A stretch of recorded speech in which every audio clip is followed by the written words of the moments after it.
যখন ওনার ব্লক ধরা পড়েছিল আমরা তো স্বাভাবিকভাবেই কিছুটা চিন্তিত উদ্বিগ্ন ছিলাম, কিন্তু আমরা কখনোই হতাশ হইনি বা আমরা খুব বিচলিত হইনি। কারণ আমরা জানি যে অসুস্থ মানুষের হতে পারে, আল্লাহ হয়েছে, আবার আল্লাহ সেটা সুস্থ দেয়। আমরা অনেক চিন্তা ভাবনা করছি এবং চিন্তা ভাবনার পরে আমির জামাতের নির্দেশে আমরা বাংলাদেশেই অপারেশন করার জন্য আমরা সিদ্ধান্ত নিয়েছি এবং এটা আমরা সকলে একমত হয়ে নিয়েছি। সুতরাং সেখানে আমাদের ভিতরে কোনো কনফিউশন ছিল না। আলহামদুলিল্লাহ অপারেশন তো হয়েছে এবং খুব সফলভাবে অপারেশন হয়েছে।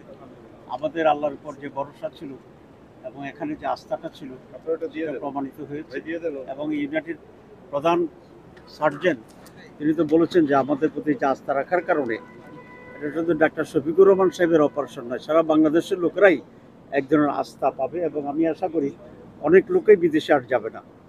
এখানে চিকিৎসা হবে, বাংলাদেশে অনেক রেভিনিউ সেভ হবে বলে আমি এটা মনে করি। এটা যেহেতু একটা বড় অপারেশন থিয়েটারে যাওয়ার আগ পর্যন্ত আপনার সঙ্গে বা আপনার সঙ্গে কি কথা হয়েছিল?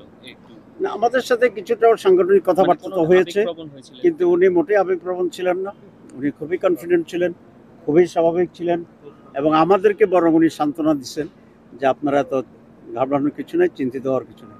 তো স্বাভাবিক আমাদের তো দুঃখবোধ ছিল এবং আমাদের আমিরের একটা অপারেশন, আমরা বরং কিছুটা মানে ইমোশনাল ছিলাম। বরং আল্লাহর সিদ্ধান্তের পর উনি যে কত খুশি, ওনাকে জিজ্ঞেস করা হলো, আমরা করলাম যে আমির জামাত আপনি কেমন আছেন? বলে আলহামদুলিল্লাহ আমার অনেকগুলো ব্লক পাওয়া গেছে। এটা বলে উনি খুশি হয়ে গেলেন। হি ওয়াজ ভেরি নরমাল। খুবই নরমাল।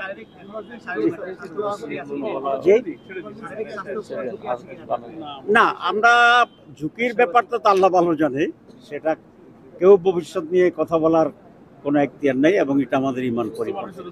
কিন্তু সাধারণ ক্যালকুলেশনে এবং যিনি সার্জন ওনার যে ব্রিফিং আমরা পেয়েছি, আমরা আশা করি উনি খুব আর্লি রিকভারি হবে আল্লাহর সাহায্যে, আল্লাহর সিদ্ধান্তে। ইনশাআল্লাহ। Thank you.